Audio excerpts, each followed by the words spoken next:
امیر وارد می شود. آلکاتراز برگشته است، میخواد انمی ها را با شاتگان سیاه و کبود کنه. اولین ریدم، دومی دمیج.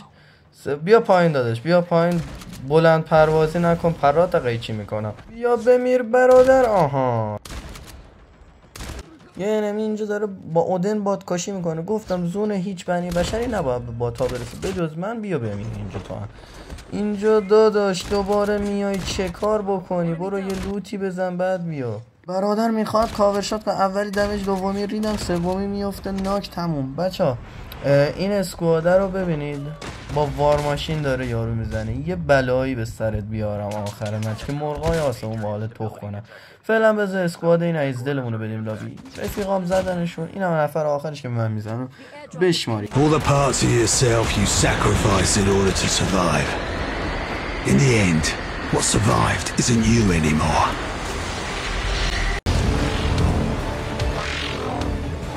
I know your next move, even before you do.